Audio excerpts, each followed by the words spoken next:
Hello, everyone, and welcome to JFG tonight. How are you doing, people of YouTube? Oh my god, what are you guys doing on YouTube? I've been streaming for a whole year almost, I believe, on Odyssey, and I'm very happy at Odyssey. I want to be clear that this is not a return to YouTube for me. Okay, so it was 11 months ago that I left for Odyssey. 11 months ago, and a lot of you guys have been staying here on YouTube thinking that I had disappeared from the internet. I'm just one click away at Odyssey. Tonight I've decided to do a special show on YouTube, a YouTube exclusive. A lot of people do these alt tech exclusives. I will do tonight a YouTube exclusive just to come and save you guys from the cognitive supervision of Mama Susan Wojcicki.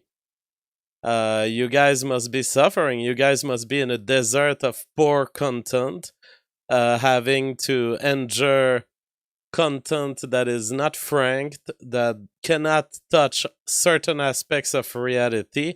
It must suck to be you, but I'm glad that you guys are here. People say he's back, he's back. I'm not back. In fact, I've never been gone. I've always been here. Um, I've been streaming every night on Odyssey, and the channel is growing there slower. It's slower on Odyssey, but I don't care because I'm an expert at internet rebirth. Oh, I dropped my pen. Where is it? Oh my god. Wait a minute.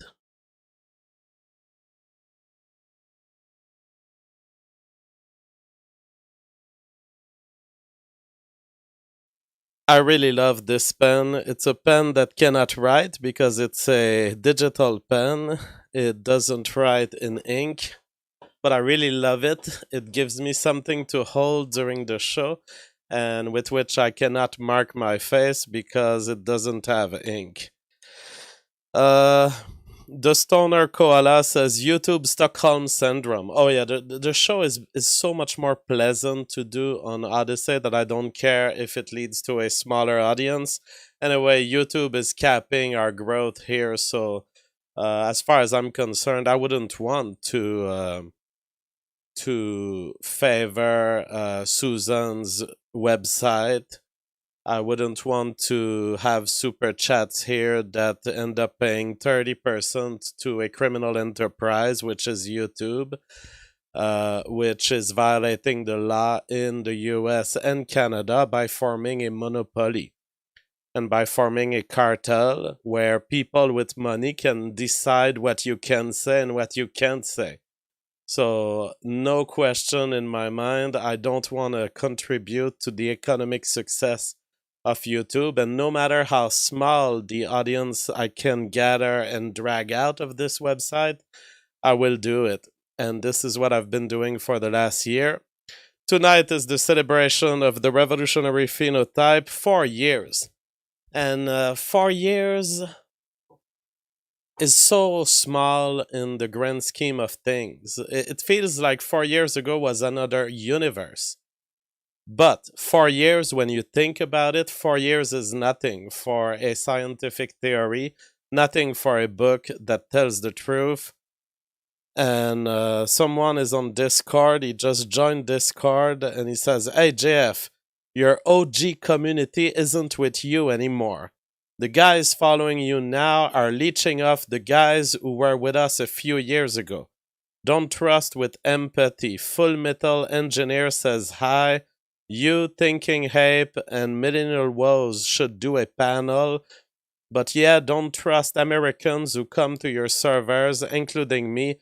Bye." Oh yeah. Uh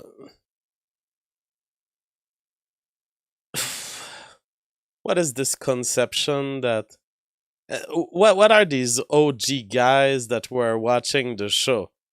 If it was the bunch of trolls who were doing everything in their power to get me banned, who weren't paying super chats, who were just increasing the viewer count but not being very intelligent and not contributing intelligently to the community, then I don't care about these OG guys. Fuck them. Oh yeah. Oh, I shouldn't say fuck.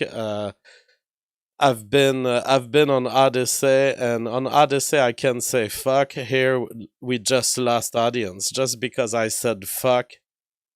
The algorithm is like JF has not changed. JF is a hater.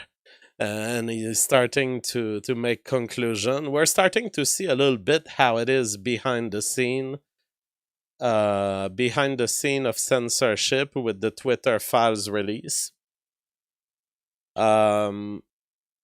which is nothing surprising. The Twitter file releases, what I don't like about them right now, it has been perfectly summed up by Keith Woods, where Keith said, "Oh, wow, these center-right politicians were being shadow banned by Twitter. Unbelievable. Now, why are we banned? Why don't you unban our accounts?" That is how I feel. Like, okay, you can say, oh, there was no due process. Oh, they abused all sorts of things. Why don't you unban me from Twitter? Zuck says, please unban me on Odyssey. Username Shrooms good for you. Well, why don't you change your username and then I'll unban you? Same thing for the other guy. It's like, I have this super edgy nickname. JF, can you unban me? No. No, because you're not worth it. No, because you feel the need in your nickname to be polluting the rest of the world. Fuck you. I said fuck you again. Holy shit. The algorithm is like the algorithm is like, really give this video only to someone who absolutely requested. TS Apostolos says Taibi is tweeting new Twitter files, JF. Yeah, I've seen them, and we can have a look at them tonight. But the Twitter files release, they try to build a lot of hype around it, and it's good that they're doing this. But give us justice. You cannot be telling me you've been the victim of injustice. Hey, JF, here, look how hard the injustice was behind the scene. I'm still banned from Twitter. I'm actually seeing in the Twitter files exactly the kind of route that my account took. They said in the Twitter file release of yesterday, they said sometimes we go on a technicality like spam because the trust and safety team won't go far enough to ban these people. That's exactly what they've done to me. That's exactly what they've done to Keith Woods. They argued a technicality that I was spamming. I wasn't spamming, but they did it because they were disagreeing with the decisions of the trust and safety to keep me on Twitter because I've never violated the rules. So that's how you get biased rules enforcement, is you have multiple teams in Twitter, each pushing for their own way of banning. Absolutely disgusting. By the way, if you'd like to support the show, please do not send super chats through YouTube. I have disabled the monetization. I don't want Susan Wojcicki to be making a single cent from me. She is an evil speech controller, cognitive oppressor, and I do not want her to get any money. So please, I disabled the monetization of the channel, but if for some reason you do see a $sign under the YouTube chat, do not click that $sign. Anyways, Susan Wojcicki owes me $4,000 for when she demonetized my first channel, and she didn't give me my last month of super chat, which was about $4,000 or $5,000. Susan Wojcicki owes me. She is a fraudster. She is a criminal. And I want that money before I enable my monetization back. That being said, if you do want to send support for the show, use the entropy link below the video. It is the right way to support the show when I stream on YouTube. When I stream on Odyssey, they have a beautiful super chat system. I love it. I've been living from it for a year and it works great. But for tonight, since we're not on Odyssey, go to Entropy and send your super chats and questions through Entropy. Autoritista is already there. He says, Johnny, this is a great time to celebrate Croatian victory over Brazil. Are you happy a 100% Croat team defeated the Gariépy team? I didn't know about this, so I can't be happy about it. Um, um, okay, I'm happy. Long live the Croats. Good job, guys. Good job. Sam Smith says, how's Mama JF? Been a while since I've seen your show, giving me 2016, 2017 vibes now. Well, I'm afraid I don't know. You've not been informed.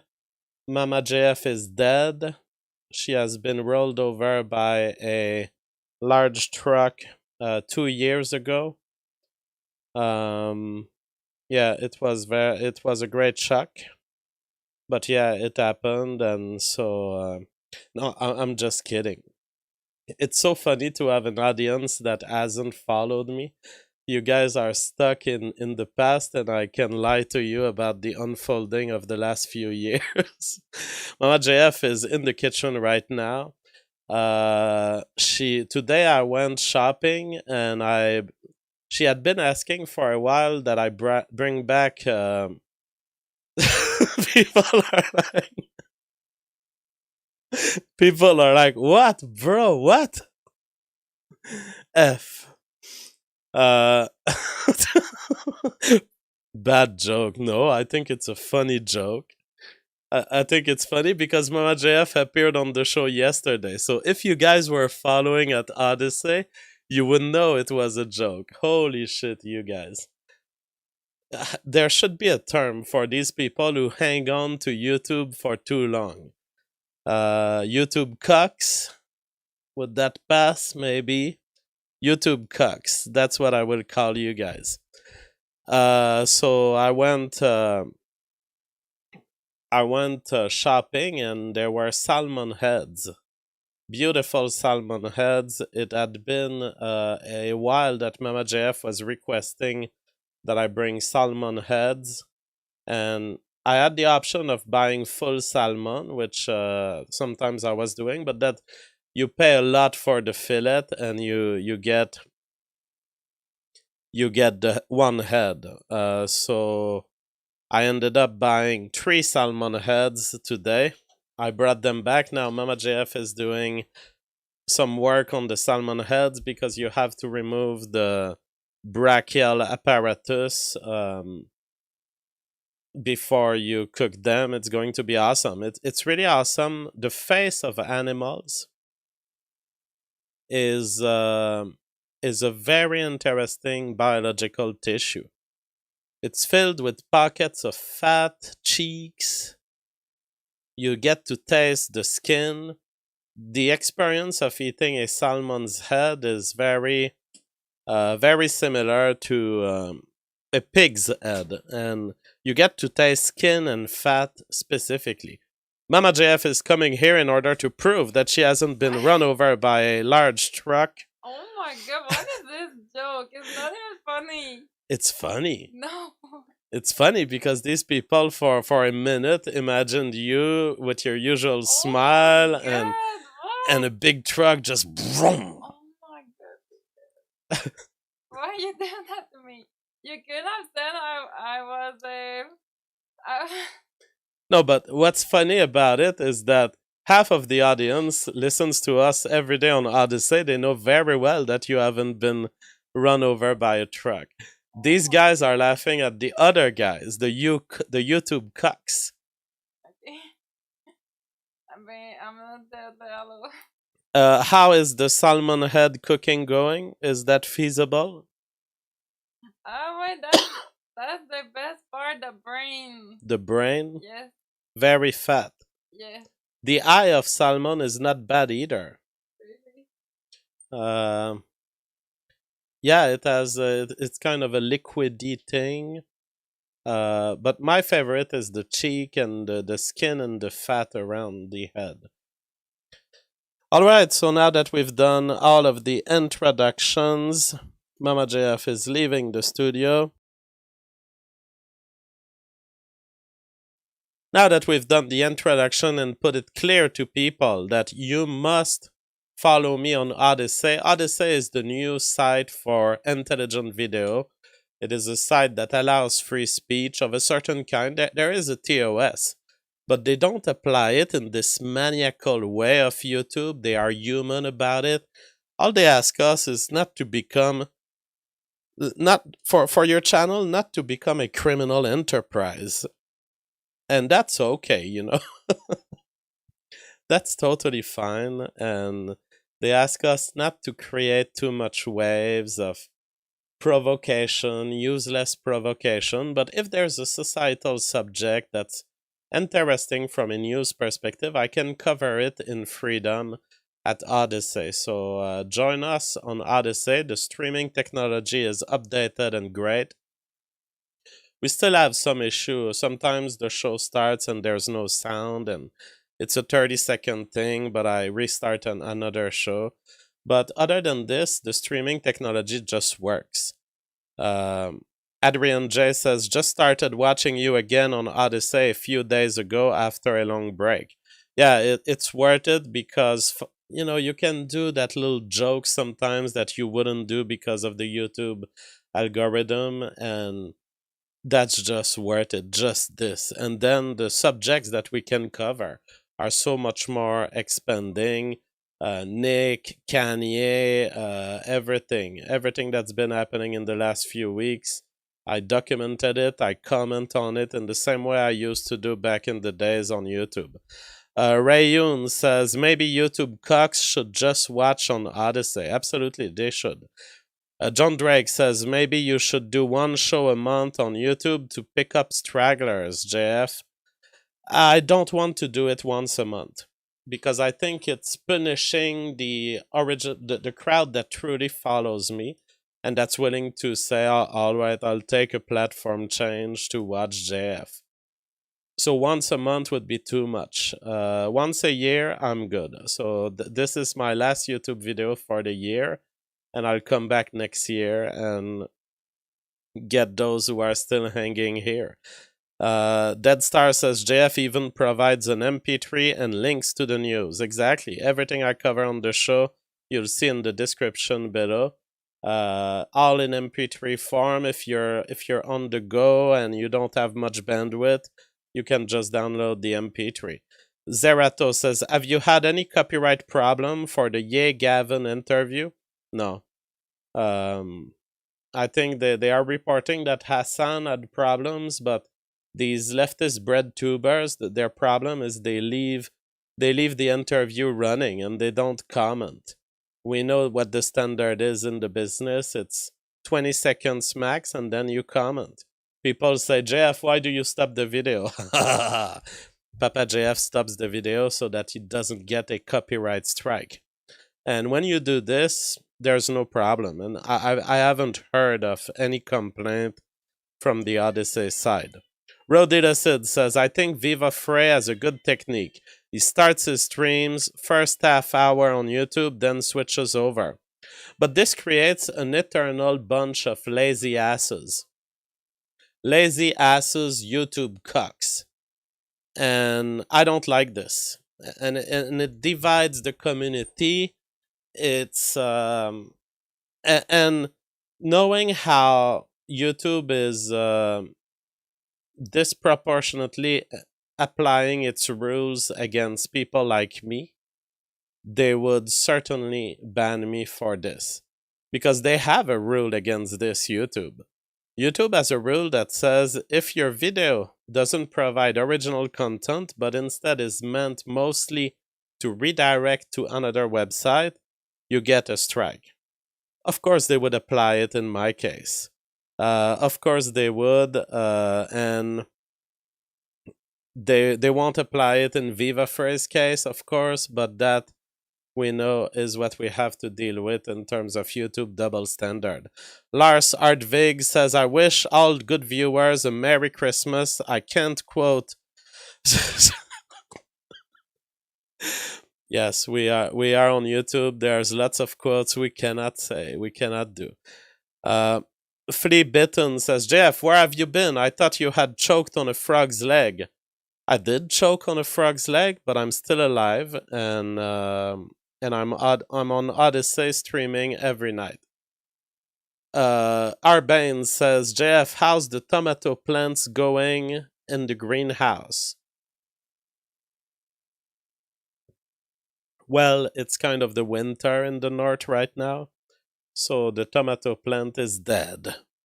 But the greenhouse is beautiful. It has stood the test of time and the test of meteorological conditions. And what I'm thinking for the next year, I've been farming now for 3 years. I'm thinking of not planting next year. I'm thinking because when I plant, I have to work so much on raising these plants from the seed, getting the semi going, and that's too much. That's so much work that it keeps me from continuing the building of the greenhouse. And I do have a roof to finish on that greenhouse. So I think next year what I'll do, I won't do farming at all. I will just concentrate on building. I might build the roof of the greenhouse. I might also build a separate building for animals. But the trees are doing beautiful. The fruit trees are growing. Some of them are starting to be very productive. We had a gigantic bowl of black currant this year. We've had a good harvest on the tomatoes. We've had children, a lot of children coming in and taking potatoes, and I showed the local childrens of the village how to take the potatoes, take the tomatoes, harvest fruit trees. It was fascinating. Doric Kwanzo says, Jeff, what are your thoughts on the mass arrest of the far right in Germany? I wasn't aware of it. I will have to consult this news. I, of course, think that political persecution is ridiculous and that the liberals are overplaying their hands here. They will awaken in society a form of resistance that they think they can crush because they have institutional power. But it's like you guys are currently favoring the rise of alt tech where we can speak freely. You're leading the right to develop a parallel internet while you're picking fights among each other to determine exactly at which level of Ukraine cucking is intellectually justified. It's like, and on top of it, you're ignoring great intellectual progresses. So you are creating a parallel society that will be better than you. And eventually, just like every time it happens, every time the communists come to ruin people's lives, the libertarian just goes to live a kilometer further, goes to develop a parallel society, and eventually that parallel society is where you're going to want to be too. And so you're going to come to poison our lives then. It's the whole history of humanity. It's this race to escape the communist. Adrian J, but the old continent, Europe, is kind of lost on this. They've been taken over by the communist forces, and there's nothing to come to save them. They've overpopulated their countries. They have not cared about the demographic stabilities of their countries, so eventually they will lose everything. And fleeing Europe is the right position. Vindicti says, I have 2 boys now. JF was a big influence as well. Well, that's great to hear. So many babies have been produced in this world because of my pro-natalist stance. All right. So now that the introductions are done and that I've answered a couple of questions on the chat, I wanted tonight to talk about the revolutionary phenotype. It's been 4 years, a major scientific theory that is left standing today. Standing today, just like when I wrote it. And so, as I do every year around December 10th, which was the day I published it on Amazon. And this book since then has been bought by a lot of people. it's been it's been leading to my success. It allowed me to find an individual life away from civilization, buying lands, getting a farm, having everything I need to survive for the rest of my life. And I'm so thankful for the fact that my readers have accepted um, to pay a little more than a usual book because I wanted to make a living as an author and I succeeded. That is what I retain from the economic side of the revolutionary phenotype. It was a life changing experience because I published a scientific theory, I put it on the market, and it worked. It worked, and it allowed me to lead a beautiful life with Mama JF, with the family, and that's absolutely great. Thanks to the revolutionary phenotype and the sales that still continue as of today, I can afford some liberty. I can afford not caring so much about the show. I can afford taking an audience hit because I transfer to Odyssey. I can afford having a small audience base but still continuing to produce the kind of quality show I want to produce. And that's all thanks to this parallel stream of income and the liberty that it gives me. Adrian J says, "Did you finish your follow-up book, The Moral Signal?" Not finished yet. A lot of people have been buying copies. Each of these people who have bought copies in advance, I told them I cannot promise exactly when it will be out, but it will be out. The Moral Signal will be out. I have a beautiful cover already prepared. Almost all of the chapters are fully written, but I still have to make it into the ultimate book because for now it's ideas thrown on paper a lot, and I want this book to be just as good as the Revolutionary Phenotype. It's a lot of work to get it there. Zerato says, "JF, do you care to disclose how many copies you've sold?" I don't like the word sold because it implies revenue and things of that kind. I will say that I'm confident there has been throughout the years more than 17,000 readers of the Revolutionary Phenotype. That is a lot of people. That is a lot of copies circulating around. The Revolutionary Phenotype will never be forgotten, no matter how hard the enemies of the enemies of civilization work against the advancement of knowledge. DK Shadow says pre-ordered. Yeah, for those people who bought the Moral Signal, they bought it signed. They sent me $75 on PayPal or something like this. So they are on a list, and I'm not forgetting you. I'm never forgetting you. I hold on to that list just like I hold on to my Bitcoin keys. It's a very precious list to me, and it's really the fans who said, "I don't care if I get it in 5 years. I'm paying you right now." That's beautiful. Of course, if you want to reserve your signed copy, just contact me through DM on Discord. As long as you accept that I won't publish the book faster because you pressure me, you know? I will publish the book when it's good and when it's a book we can all be proud of. That being said, the Revolutionary Phenotype, yes, says Would pay much more for an autographed edition. Good book. Revolutionary Phenotype has been added to our AI core reference. The artificial people use the book. The artificial intelligence people, you mean? All right. Um, Real Data says you write their names on metal plates and hide them in your house. Um, no, but they are well cared for. I care for the people who have been supporting me in those early times. Now, as far as signed exemplars of the Revolutionary Phenotype, they will never be available. Never, never, never. Why?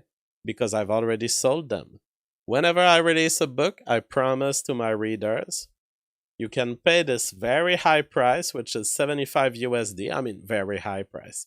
It's a high price for a book, but you get it signed, you get it numbered, and this release of a limited number edition, in that case it was 125, plus 5 Founders Edition at $750. Those are all the books I'll ever sign, and I never have offered any uh any any new number.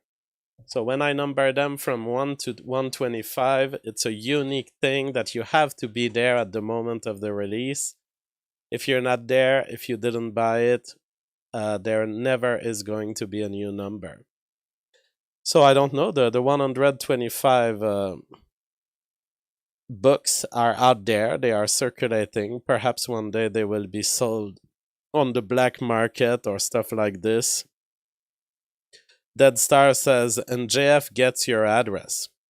I guess, yes, you can say that. It's a security concern, but I just I sent those books and I deleted the addresses. So it's not like I keep your address or I give it to anyone else. You can certainly be sure that if the government was to approach me to get this information, I would fight tooth and nail, and I would certainly warn you guys in advance if people were trying to get these addresses, and I would certainly delete the information whenever I have the chance.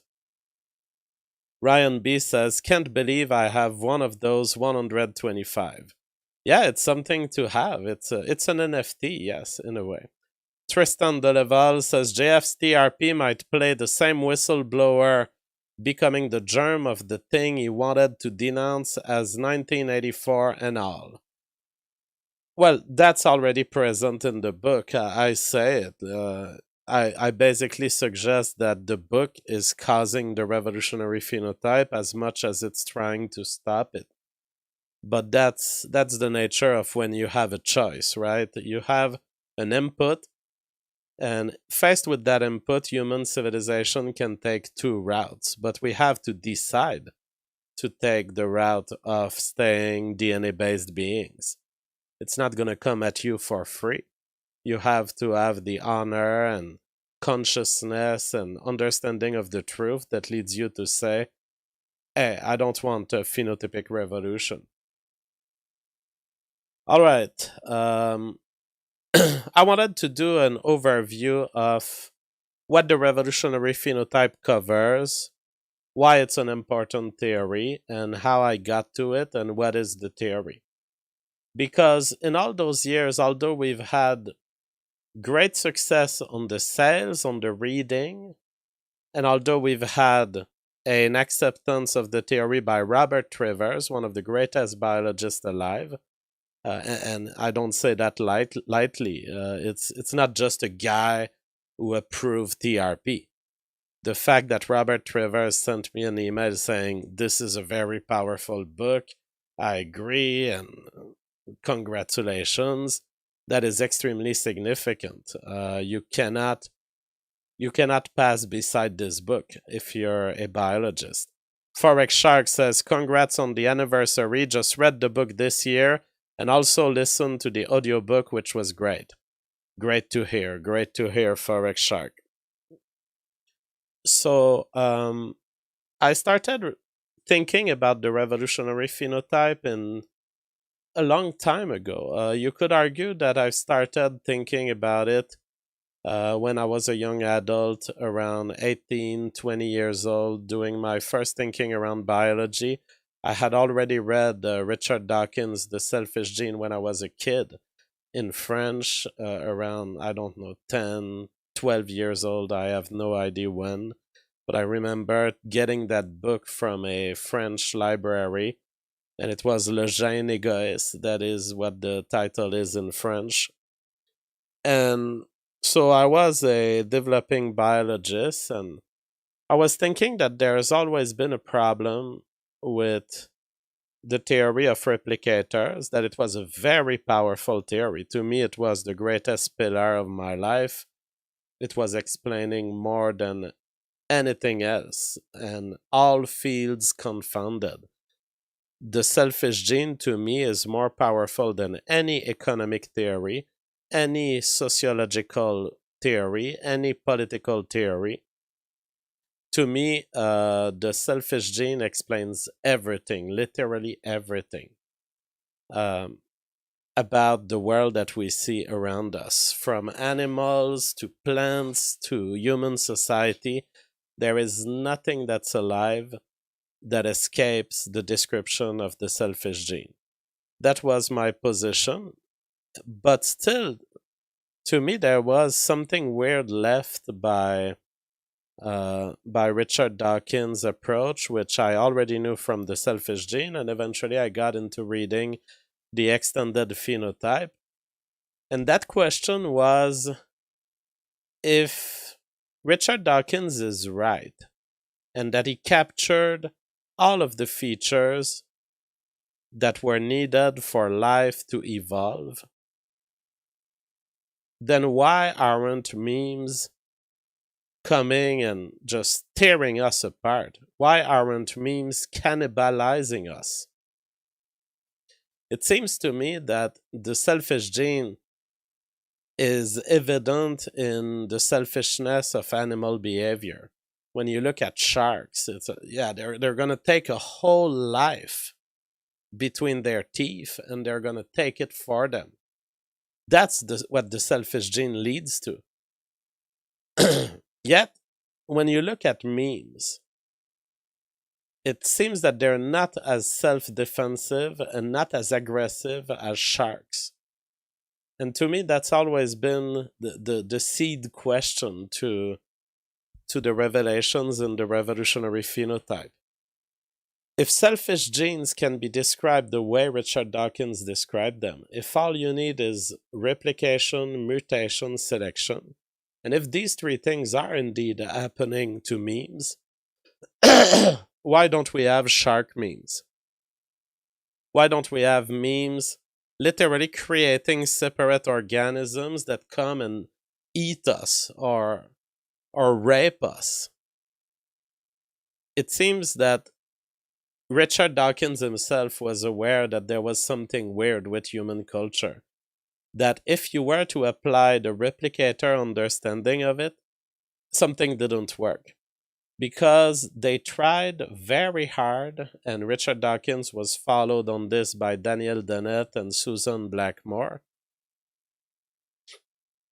They tried very hard to find memes that were dangerous. They tried too hard.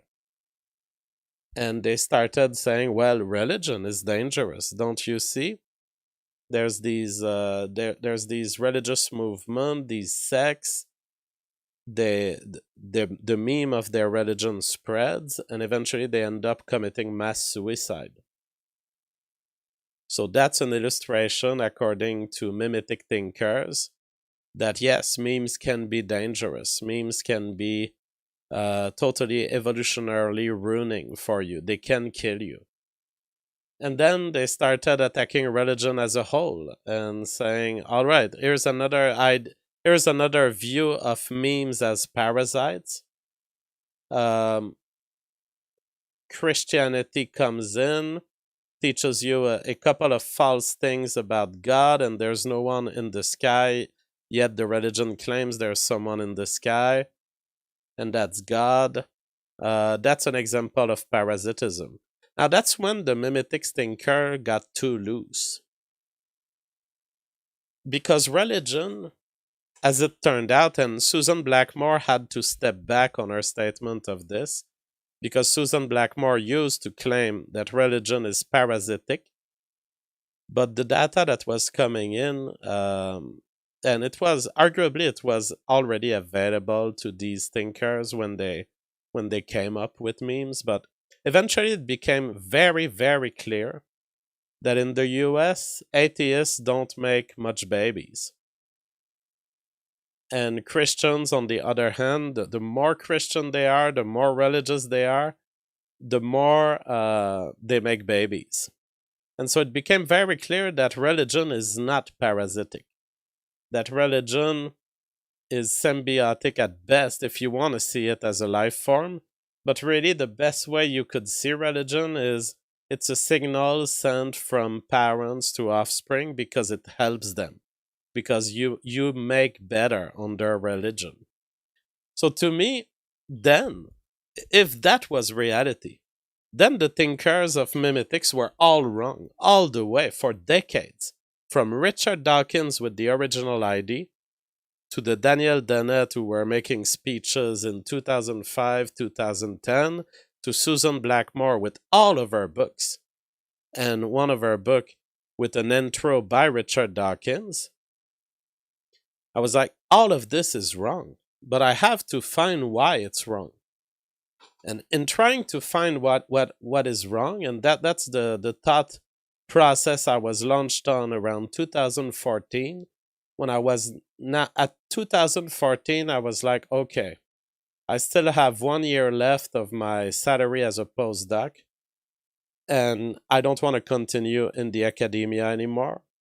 So in 2014, it was already clear I'm going to spend that last year at Duke, continue somehow the research, but I won't be as emotionally involved as I was before. I won't be this super crazy scientist who works 12 hours a day, 7 days a week. I will be, in fact, spending that time just making sure that my monkeys aren't dying, but I'm giving up on academia. I don't care about publishing anymore, and I'm going to start developing this theory, which will explain why mimetics was so wrong. That's what I was looking for at first. Why is mimetics so wrong? And there was a couple of thinkers back then that had already made the link between what happened 4 billion years ago between RNA and DNA and what's happening between DNA and mimetics. I can't even remember who this thinker was. Susan Blackmore, I think, mentioned it quickly. Richard Dawkins kind of alluded to the subject in The Selfish Gene. But the idea was already, and there was a guy who published on archive.org and who had the theory that Darwinism is a theory of everything. I just don't remember his name. But all of these people had commented one way or another saying, hey, the idea that we have two replicators inside of us, DNA in our balls and memes in our head, that idea must, whether it's true or not in the current time, we know it must have been true 4 billion years ago. So already there was this path of what is the difference between two replicators being present in an organism 4 billion years ago and two replicators being present today. Because clearly, the two situations have resolved in two different ways. 4 billion years ago, DNA won over RNA. In other words, the newer replicator outcompeted the older one. We know that DNA won because everything alive today, except RNA viruses, they're all DNA based. But today you look at human culture, and memes have not won against DNA. In fact, those cases of religions that lead to mass suicide are extremely rare cases. You can basically see them as just errors of evolution. You don't have to have an evolutionary theory when something affects 50 people over 6 billion people. Your evolutionary theory must address what's the main convergence of the species. So clearly, the memes have not done as good as DNA. That was my initial observation, and I wanted to explain why, and I found why, and it leads to understanding why DNA ends up being layered in a genetic code with RNA below and proteins below. It turns out that I finally got more insight not on human culture, which was my first goal. I ended up not getting so much insight on human culture, but so much insight though on what happened 4 billion years ago. Because this comparison of multiple replicator systems, what I call in the book embedded replicator systems, has been extremely informative about the past. That is what led to the revolutionary phenotype. So a revolutionary phenotype is an opposition. It's an opposite ID. It's the inverse ID to a selfish gene. What I was thinking was, when is the selfish gene not true?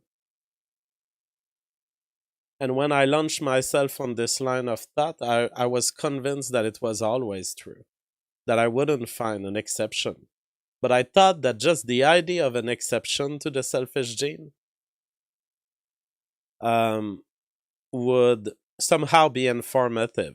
I was very surprised by what I found, which is that um, no, there is an exception to the selfish gene. I found what is needed for a selfish gene to be overturned, which is why I called it a phenotypic revolution, because the phenotype is what's created by the genes. The gene is what is the replicator. A phenotypic revolution is when what's created by the gene beats the gene and becomes the replicator instead of the gene. I wasn't the first to search for a revolutionary phenotype. Richard Dawkins had been searching for it in the extended phenotype. But when you start thinking about this, you end up not finding a revolutionary phenotype unless you understand the 3 problems I lay out in my book. The problem is, whatever you do, life always evolves. You might think, well, JF, okay, selfish genes. That's the idea that a gene is in a certain form. It gives you a certain feature phenotypically. That gene, if it changes form, there's 2 options. Either the gene will make you a better breeder or a better survivor, or it will make you a worse breeder or a worse survivor. If it makes you better, the gene will increase its frequency in the population, there will be more of it, and there will be more better breeders. If the gene makes you a worse breeder, the gene will slowly disappear from the population. There will be less and less of it until it's completely disappeared. But the fact is, none of these 2 routes are a violation of the principles of the selfish gene. You can imagine a meteorite coming on Earth, killing almost everything except 1 bacteria. That's still evolution, because the bacteria was effectively better prepared to handle meteorites than you. See, you're a big mammal, you have huge cost in energy, you need a certain temperature to survive. If a bacteria was to outlive everything on Earth, we could simply see that bacteria as being more fit to whatever event has killed the rest of the Earth. So, selfish gene principles are super hard to violate because of these 2 paths. There's not a third path.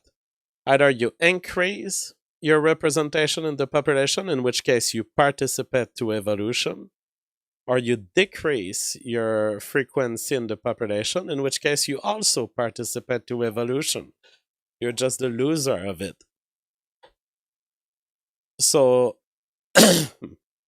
when you start trying to develop a phenotypic revolution, when you really want to violate selfish gene principles, it's a little bit like, people say in romantic stories or books, they say there's love and hate and it's two sides of the same medal.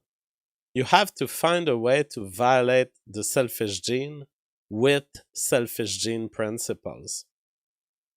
You have to find a way to kill the original gene while also being a gene, while also continuing life. Those are the difficulties that anyone trying to develop a phenotypic revolution face. And Richard Dawkins faced them so much that Richard Dawkins thought that there wouldn't be a solution to the problem. He had called phenotypic revolutions, he had called them power struggles. And he saw them really as little struggles, little possibilities that for a minute, for a little moment in evolution, maybe the phenotype was self-serving, but eventually it would be self-serving in a way that helps the gene, or it would be self-serving in a way that destroys the gene. And no matter what, you would end with good phenotypes that help their gene. In other words, there was no solution for the phenotype to start evolving on its own. Chris says, how does evolution explains homosexuality? I respond to this question very often. If you want to hear my answers to it, go watch my show regularly on Odyssey. I talk about it very often, but I won't do it on YouTube. Norm Kelly has sent a super chat. Thank you so much. He says, what could lead a region like France to end up with Germanic physical phenotypic trait like blonde hair and blue eyes, but adopt Mediterranean cultural traits like a Latin-based language? Well, those are independent questions. There's no reason why there would be particularly a link between the two. There could be an evolutionary pressure for beauty standards to be around blonde hair, blue eyes, because those are indicative of low melanin level. And low melanin level is helpful for vitamin D collection in the north during the winter, and perhaps it is good also for helping mutations. So you get more mutations when you have pale skin. And perhaps that was helpful to Europeans because they might have been faced with, I don't know, a more surprising environment, an environment in which their ancestors didn't live in, and perhaps more mutation was helpful to them. Those are some of the reasons why you can imagine blonde hair and blue eyes to be attractive. They could also be a test of paternity. There's a theory out there about blue eyes being a test of paternity, in that if you have the rarest type of eyes and these eyes are recessive in their genetics, then if you pair with a blue-eyed woman, you would easily know if she's been inseminated by the brown-eyed people around her, or you who has blue eyes. That is viable. It's a hypothesis. I didn't particularly like it because it's only a temporary gain. When your whole society converges toward blue eyes, suddenly your test doesn't work anymore. So I find it. But those are viable explanations. Now, why Germany would adopt Mediterranean cultural traits like a Latin-based language? I don't think we must see language just like genetic phenotypical traits that are fixed. We have to first acknowledge that it's not language that you inherit genetically, it is the brain ability to learn and record language.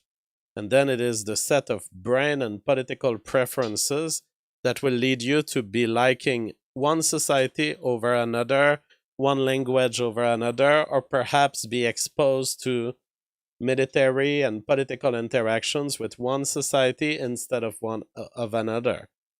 Now, did Germany's I mean, Latin-based language. I've never heard Germanic language being described as such. I don't know. I don't know. Does it qualify as a Latin-based language? I've never seen Germanic people be referred to as Latin, but maybe you know more than me. You certainly know more than me, in fact, because I don't know much about it.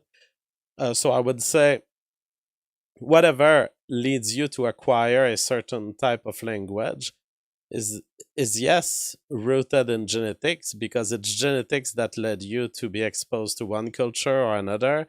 It's genetics that led you to be at war with one culture or another. So definitely there's a genetic component to it, but ultimately the particular language that your brain ends up recording as the language to speak in, that is that is based on circumstance. um, so these circumstances were probably very much different for Swedish people than for Germanic people. Dead Star says, what if the next revolutionary phenotype is the first? What if it's circular? I mean, that is a long shot. But you could think, if quantum Darwinism is true, you could think that there's a finish that's also the beginning, and you could think of a universal cycle, a little bit like the cosmological, cyclical cosmology theory of Penrose, I think. Um, you could think that, but it would be so out there to even suggest this that I wouldn't dare suggest it in the book, because we don't know how that would look like. Like, is the end of the universe very much like the beginning? And what about the quantum fields at the end of the universe? Are they reforming the quantum fields of a nascent universe? And it's very unlikely that DNA based life, or whatever phenotypic revolution we lead to, would have any impact on the unfolding of the end of the universe. So I think we must see ourselves more as a dead end branch of the kind of number of phenotypic revolution that can spawn from an original one. And most by the laws of physics, a simple little life form like us on planet Earth has very little chance to influence the outcomes of the quantum fields in the next cyclical universe. In fact, by physical laws that we know, we can't. It's impossible. The only thing that Penrose recognized as capable of passing from one cycle to the next of the universe, if his theory is correct, would be gravitational waves passing from black holes and leaving a mark in the expansion of the future universe. All right, so those were the motivations for developing the revolutionary phenotype. So I'm like, okay, if we're 4 billion years ago, RNA world theory is true. Um, we take it for granted at first, but eventually I will prove it in the book. But let's take it for granted. If RNA was there, DNA replaced it, there must have been a killing. There must have been a moment where the product of RNA, Forex Shark, do not publish such memes on the Discord server, please. Those are memes where a person, a controversial person who has committed violence, is featured, and we cannot do that because they will accuse us of supporting the violence that she has committed. All right. So there's RNA, there's DNA that comes in and must have come in after RNA.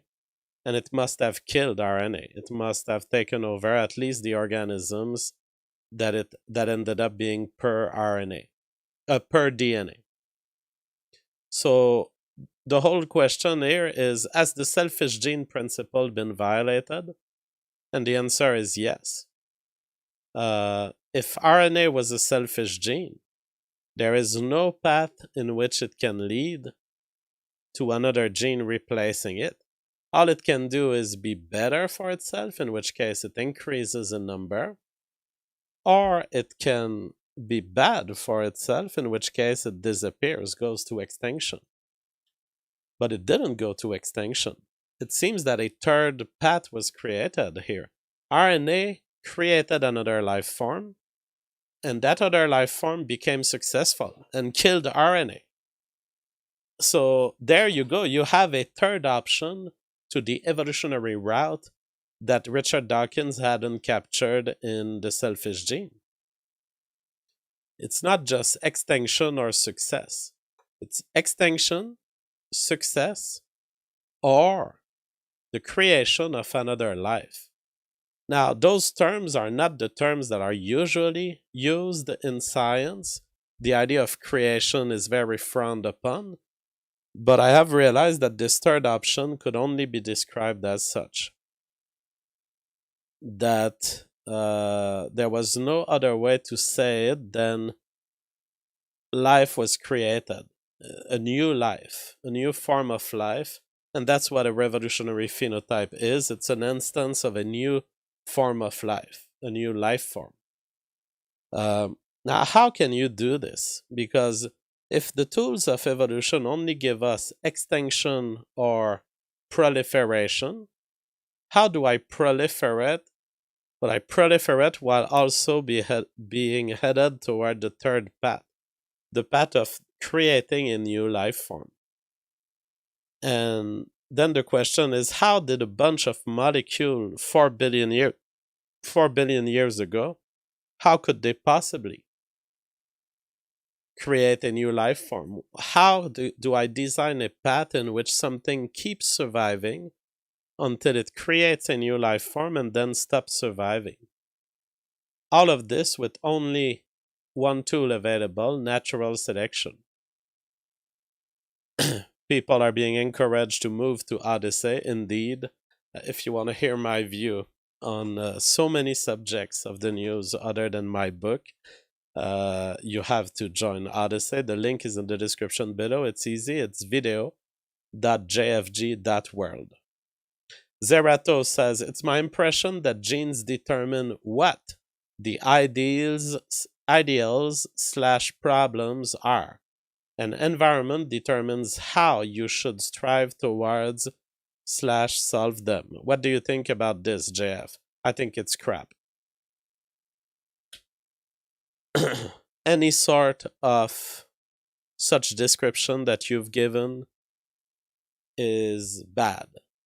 It's not in line with the theory of evolution. It's quite simple.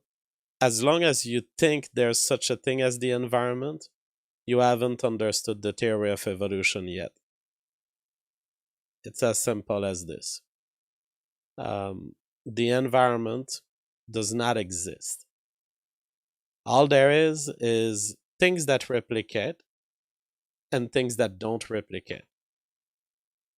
And among the things that replicate, some of them have causal structures in the world.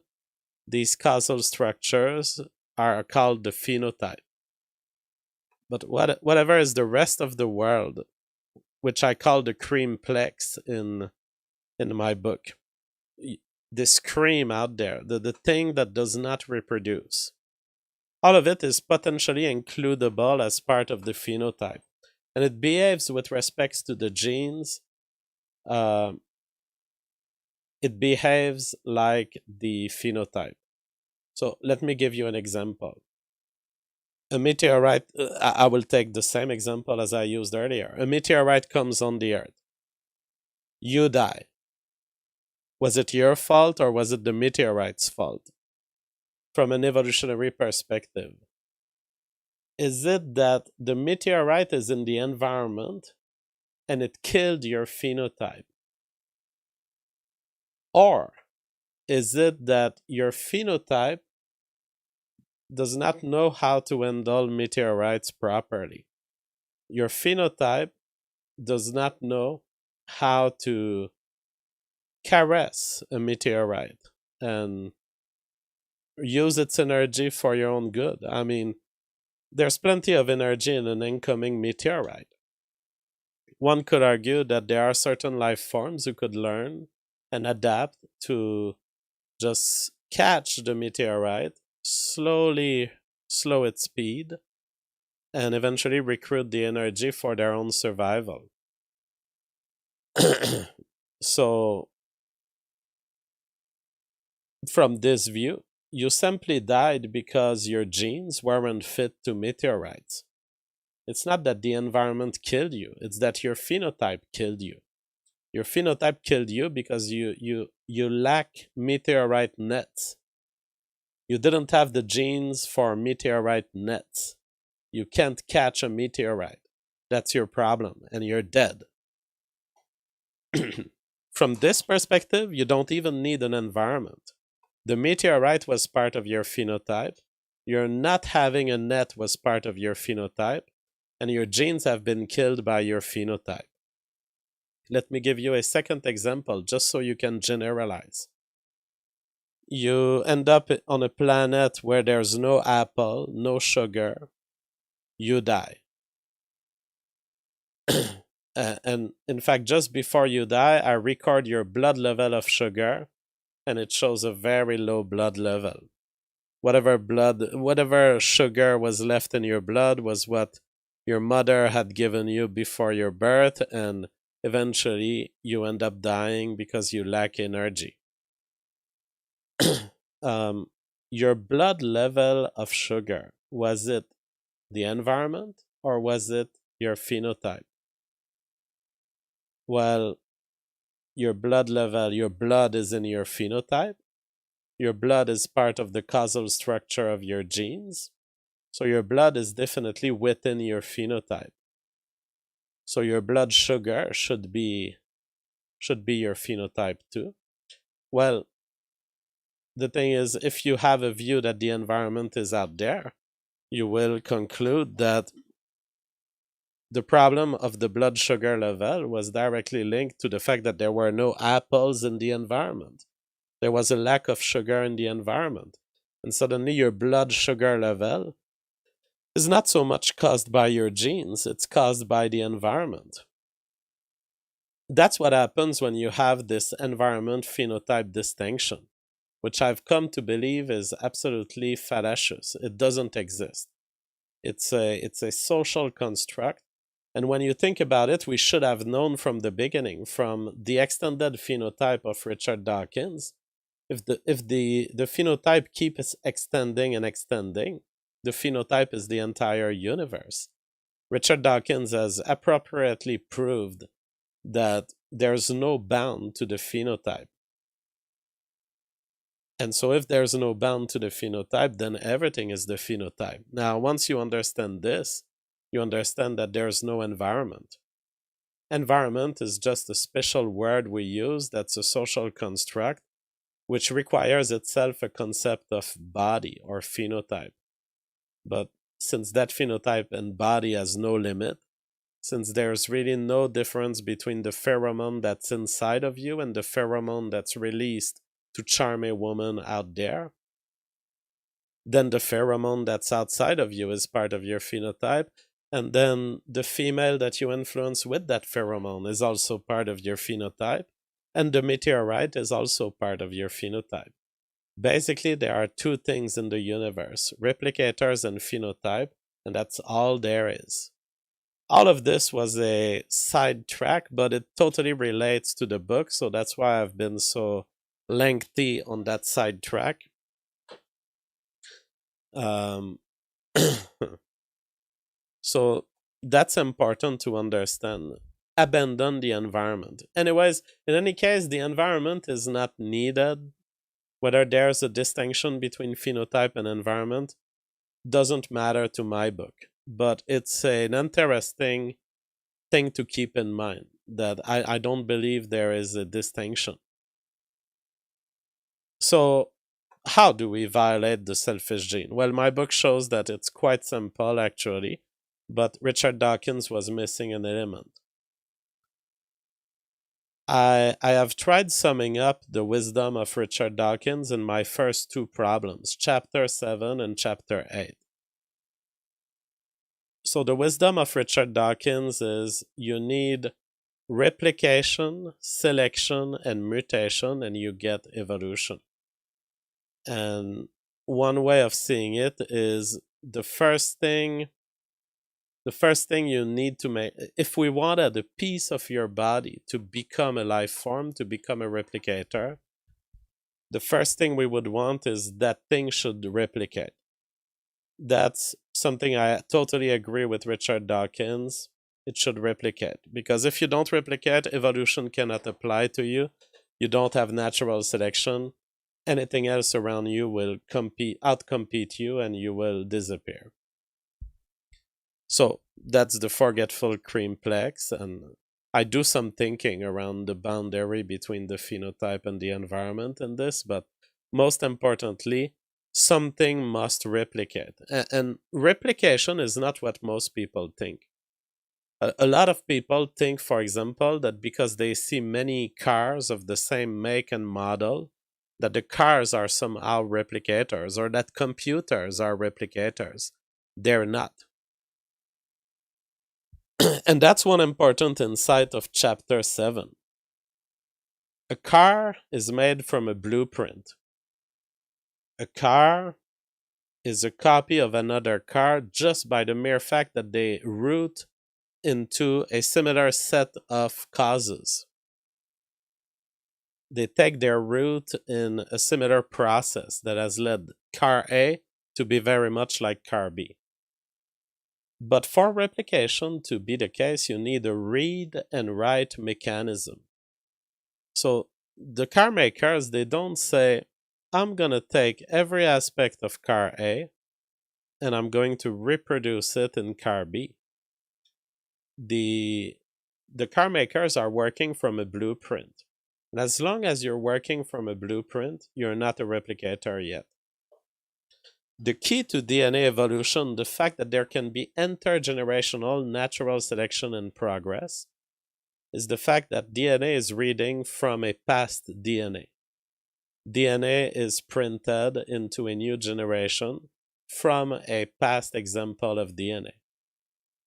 Retain this as long as you work from a blueprint, and DNA is kind of a blueprint, you can interpret it that way. As long as you rely on a blueprint process, you're not a replicator. And one example is my heart and my children's heart. Our hearts are pretty much the same. They look like copies of each other, but they've been designed from a blueprint. The hearts have emerged from a chain of physical causation from my gene and from their genes. And as such, hearts are not replicators. The reason they're not replicators is that they cannot carry the mutation. If I change the heart in my children, their children will not have my change written in them. But if I change the genes of my children, these genes will be changed forever. You can come back in a million years, my change will still be there in whatever descendants have survived.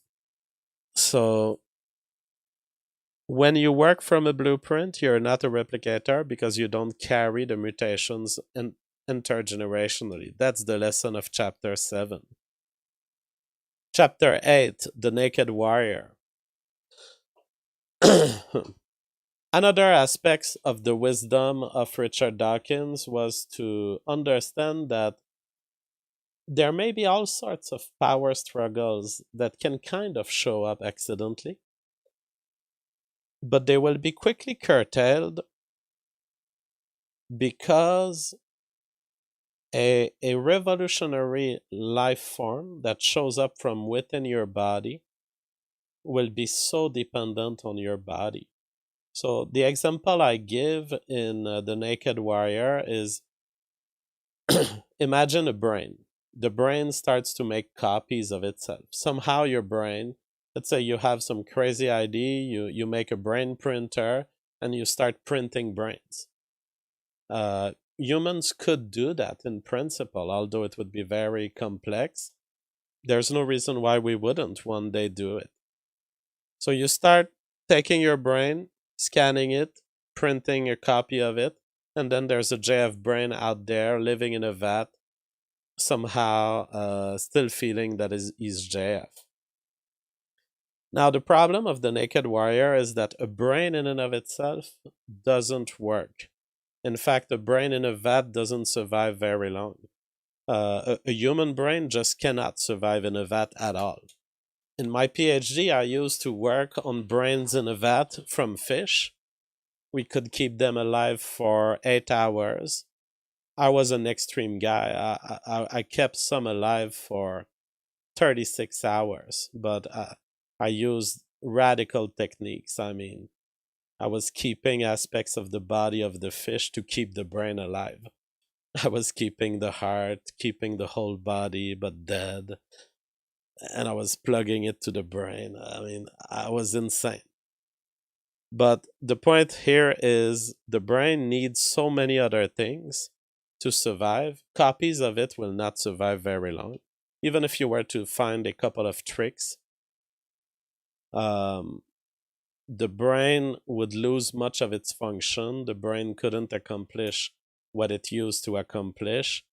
And it would eventually, the brain, just out of entropy, even if you were to apply tricks to keep it alive, the brain would be subjected to devolution, entropy, degeneracy of all kind, and would stop working. So that's the naked warrior problem. It's the fact that any organ, any piece of your phenotype has evolved, taking for granted that other things were available, like a heart, like lungs to bring oxygen, etc. And they've become dependent across the generations. You have evolved the brain because basically your brain genes said, hey, there's these heart genes and blood genes and lung genes, and they will always be there. We can consume that amount of energy and it really doesn't bother them. And so let's do it. It's a little bit like this, although that's a cognitive framing of it. From evolutionary times, what happens is those creatures that are born with a brain but not with a heart die. They're not good enough. Those creatures that are born with a heart but not a brain, they get outcompeted by those that have both a heart and a brain. And so that's how in evolution it happens. So because of this interdependence, even if you were to copy parts of your body, they would eventually degenerate and die. I give the example of imagine a hemoglobin molecule in your blood was to start making copies of itself, a little bit like a cancer. Eventually, your body would die. Eventually, you would be handicapped by this hemoglobin cancer. Eventually, you would die, and therefore you wouldn't be gathering sugar in your environment. And eventually, that very hemoglobin self-replicating molecule would also die. It would have both killed you and killed itself. So, because of the dependence to other parts of the phenotype, most of the time, phenotypic revolutions don't happen. A piece of your body, even a cancer, will end up dying with the body that it kills. That is the lesson of chapter 8. Mr. Punch says, JF, did you hear Neil deGrasse Tyson talking about evolutionary biology on Joe Rogan this week? It was later in the episode. He made some controversial statements. I didn't know he appeared. I will be watching it, and if he's made some errors, I will be correcting him happily on Odyssey. Now, with these two problems, I was like, okay, if you can think of a life form of a phenotypic piece solving these two problems, you're at the level of Richard Dawkins. The phenotypic piece that solves the two first problems would have become a meme, basically. It would have copied itself, and it would have resolved the problem of having new brains to invade. it would have new copies of brain. And the way memes have solved the two problems is first, memes are copied from brain to brain. And second, they are not naked warriors because the new brain they invade hosts them properly. It gives them a space to invade, a space in which they can survive. And I was like, either Richard Dawkins is right, and that's all, and memes exist, and memes are just about to become very aggressive, and memes are parasitical, or he's wrong. And memes don't become parasitical because he was missing a third problem. And I took the route of saying Richard Dawkins was wrong. He missed a problem. And then I had to really think in depth, well, how is DNA solving all these problems 4 billion years ago? How did DNA succeed where memes have failed? So DNA has become a replicator because it has found a way to copy itself. It uses RNA in the process. And one of the big findings of the revolutionary phenotype is this concept of replicator tangos. So a replicator tango is when a gene copies itself into a new media, and that new media produces the genes of the old media. So RNA creates DNA, DNA creates RNA, RNA creates DNA, DNA creates RNA. One of the features of such a system is that, unlike us, who are a single replicator intergenerational transfer, in that we rely on DNA transfer only. You don't need to have your RNA into your zygote for your child to be yours. Your child will be yours merely by the fact that he has your DNA. But when you start having a life form that says, I'm going to have one generation in DNA, one generation in RNA, one generation in DNA, one generation in RNA, then you have 2 times more generations, basically. If you divide the number of generations by 2, you can suddenly see, well, DNA from that perspective is a replicator. Somehow it's passing through a weird RNA stage, but it comes back to DNA. And so if you divide the number of generations by 2, you can see it from a DNA as a life form perspective. You can also see it from RNA as a life form perspective. RNA is merely using DNA to copy its children for some reason, but it's coming back. And the key of a replicator tango is that a replicator tango solves the 2 problems and then the third that I ended up finding. I found it from knowing that there was a replicator tango solution to the first 2. Replicator tangos solve the first problem because they copy. So you have replication for the 2 molecules.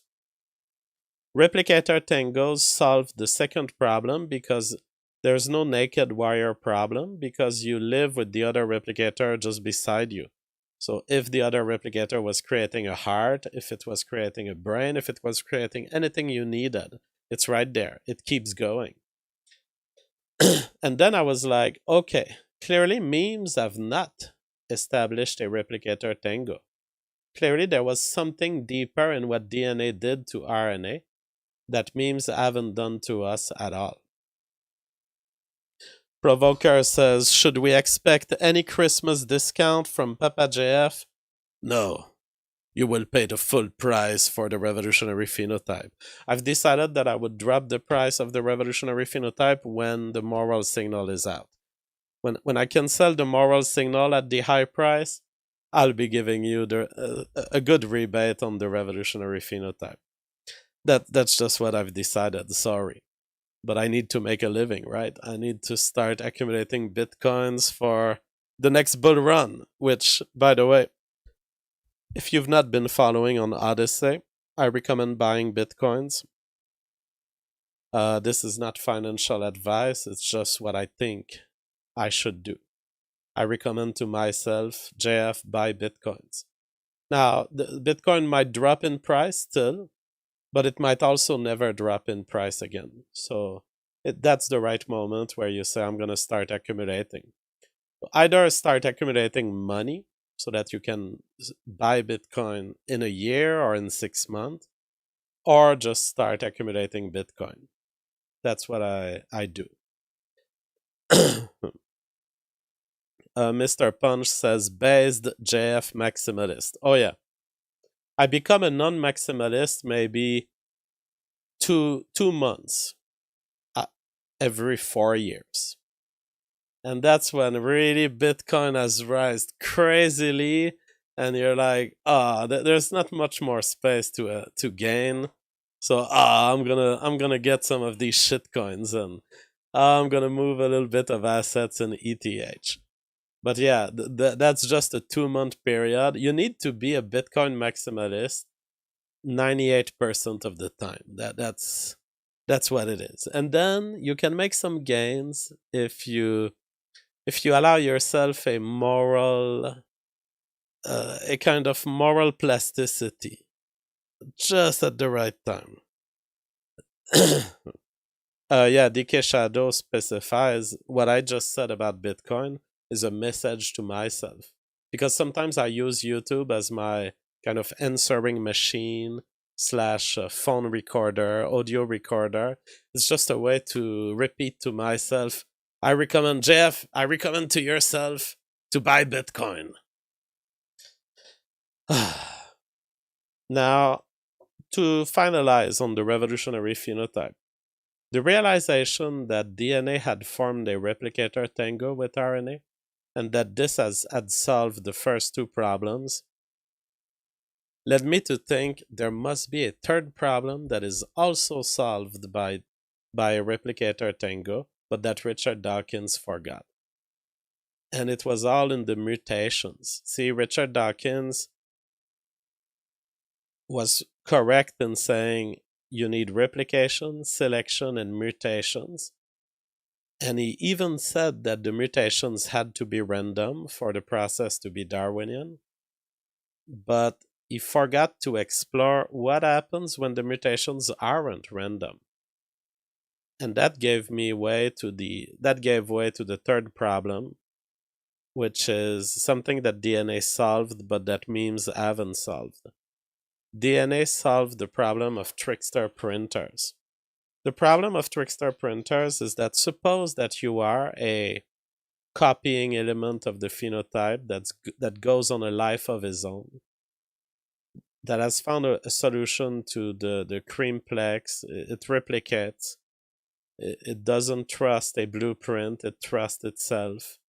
And it doesn't have a naked wire problem because it found some solution to it. Even then, such a piece of your body that replicates, you would have inputs on its replication. You could influence it. And if that piece of your body became threatening to your genes could counter-evolve a strategy to print it in another way. I took the example of memes because I think memes are the standing example for a life form that has solved problem 1, 2, but not 3. Memes are copied from brain to brain. What happened if memes became parasitic? What happens if there's an idea out there in human culture that leads to your death systematically or probabilistically? Let's call it a very bad idea. What happens to bad idea in society? Well, they may convince a bunch of people at first, but if that leads to them not reproducing, then it shuts down their reproduction, shuts down their evolutionary success, and the genes of these people start disappearing from the earth. They start reducing in frequency. Now, what about good memes? Well, good memes are passed on and they will be encouraged by evolution because if you have the kind of genes that lead you to like ideas like religion that increases your reproduction, you will pass on to more children, and there will be more of your genes that led you in the first place to like religion. So memes have this counter-evolutionary effect where your genes are adapting to the memes and adapting to print them better. Suppose I receive a bad ID. If I have a gene that allows me to change that bad ID into a good ID for my children, I will be evolutionarily selected. Whereas if I have genes that lead me to take the bad genes and throw it onto my children, I will be punished in evolution.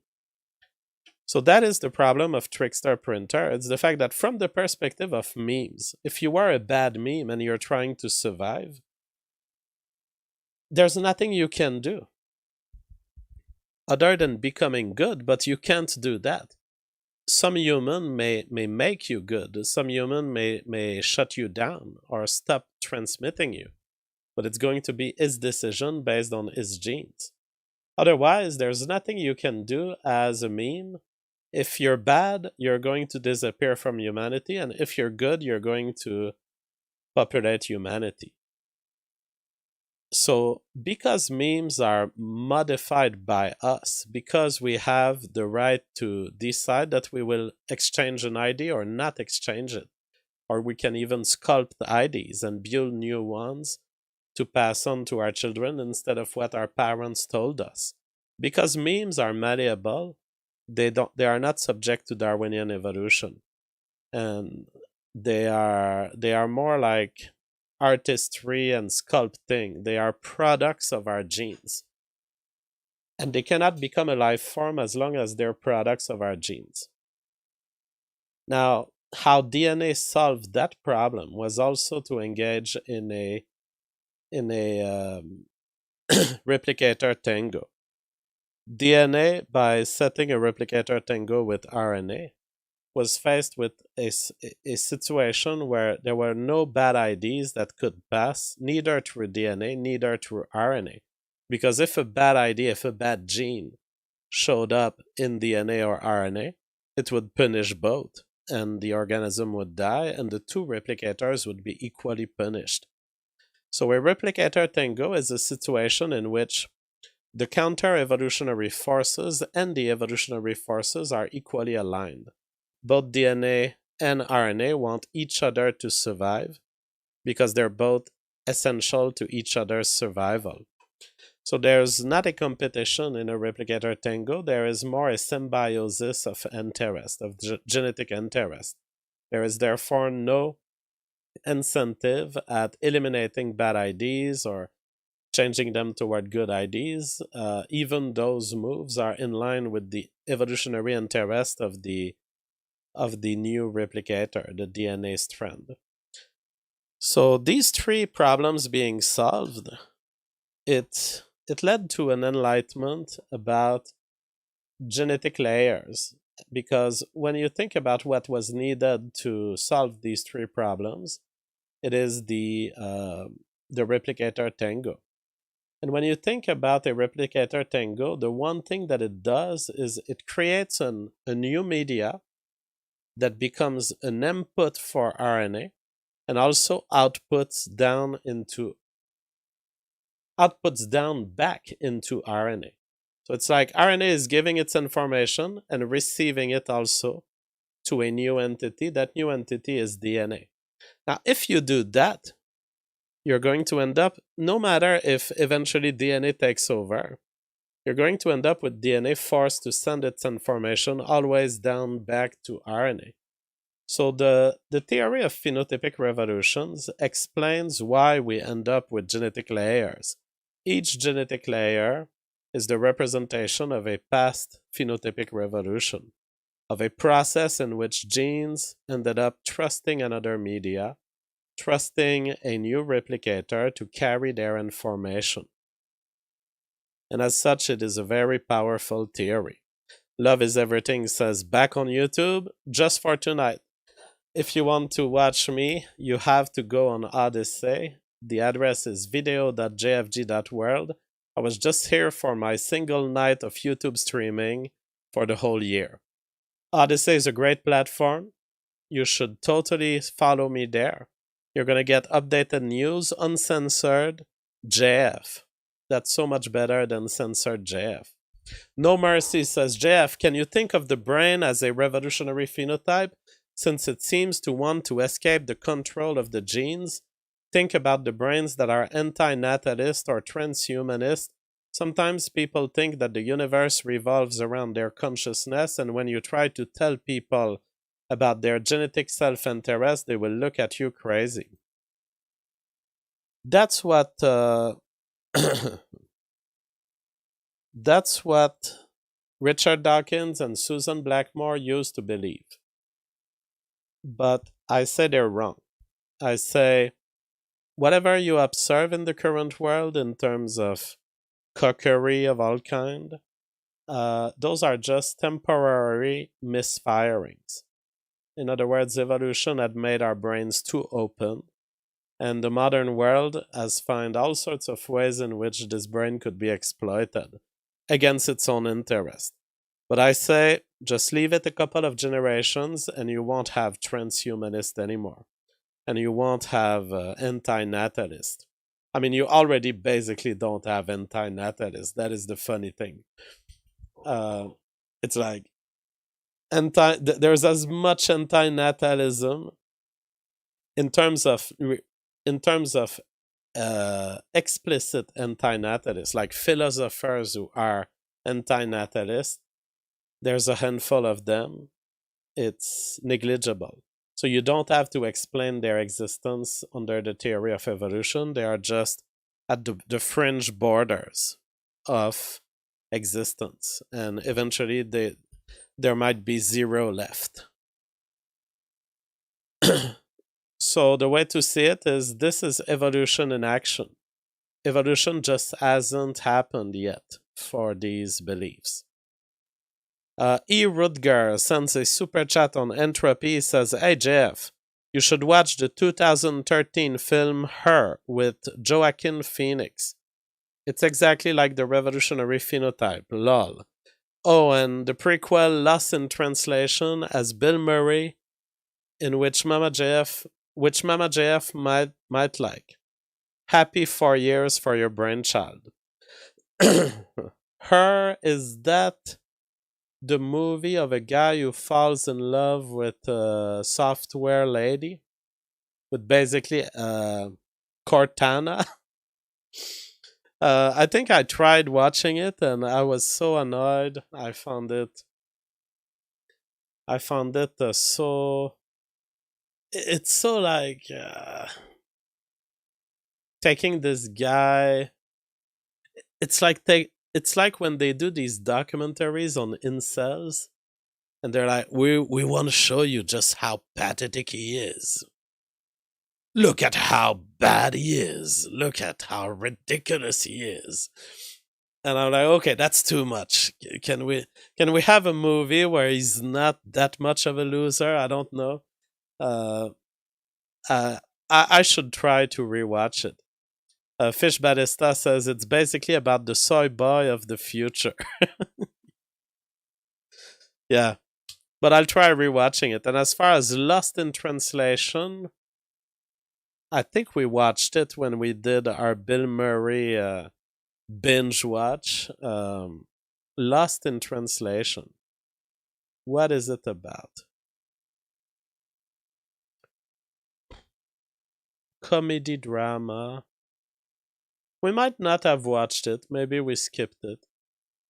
Lost in Translation. I'm looking at the description. I don't remember seeing it. Maybe we'll watch them, E. Rudger. So just final words before we close the show on the Revolutionary Phenotype. This is a book that people should engage in. I'm talking about the thinkers here who, when I wrote that book in 2018, well, when I published it in 2018, you had Richard Dawkins going around making a documentary, The Unbelievers, and claiming, oh, yeah, maybe in my lifetime we will find the key to the emergence of life. Well, someone found it. So, how about you engage with it? How about you comment on it? Like, your theory is the selfish gene. I found the opposite of the selfish gene. I think it would make sense that people like Richard Dawkins comment on this theory before they die, because it's the most important advance in biology since at least Richard Dawkins and the selfish gene, if not Charles Darwin. It's the answer to genetic layers, how they evolved, how the emergence of life happens, because you cannot define the emergence of life as anything else than the beginning of replication, the beginning of a replicator.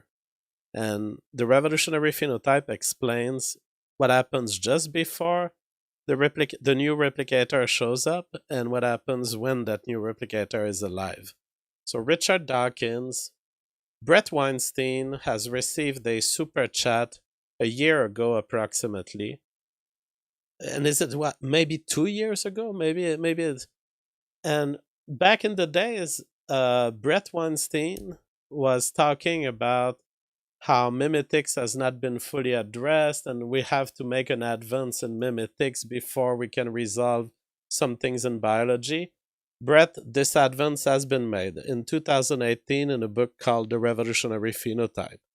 You not only received a super chat of $150, I think, asking you to read it and comment on it. You've also been approached by many people on the internet asking you to update yourself in your own field. Do it, Brett. On top of it, I sent 2 free copies of my best version of the Revolutionary Phenotype, which is the hardcover. Listen to this. I paid more for this so that Brett could experience the best version of the Revolutionary Phenotype. I sent a copy to his wife, Heather. I signed it by hand and wrote a kind message to both of them 1 or 2 years ago. And instead of addressing it and continuing to engage with the public discussion on the emergence of life, that is very interesting, and the very relevant consequences for mimetics, they just stopped talking about, they just stopped even claiming they're biologists, if I understand correctly. Their show is now a meteorological show about Portland, Oregon, and how the trees are beautiful in Portland and everything is going well there in this leftist hellhole. Please put your political preferences aside and engage with the Revolutionary Phenotype. It is a theory that, even if you want to trash it, just trash it. Like, I would love intelligent people come and tell me, JF, we found why your book is absolute crap. I would be like, oh yeah, where? I know every word in that book. I wrote them one by one. Where am I wrong? And to the old Lex Friedman, academia, the MIT researchers in the Origins of Life lab, all people in the Origins of Life community, stop bullshitting people with your crap research. Stop playing with your fucking lightnings in a bowl. Stop playing with amino acid shake-ups. And start engaging with actual insight on astrobiology and the origins of life. The Revolutionary Phenotype confirms that decades of research in mimetics was crap, that decades of research in origins of life is crap, that we're still engaged in crap. Let's stop the crap! And join me on Odyssey for the next show. It will be tomorrow. And then the 2 shows later, it will be the day after tomorrow. And then the day after tomorrow, after that day, there will be a 3rd show. I'm streaming every night on Odyssey. Thank you, sir.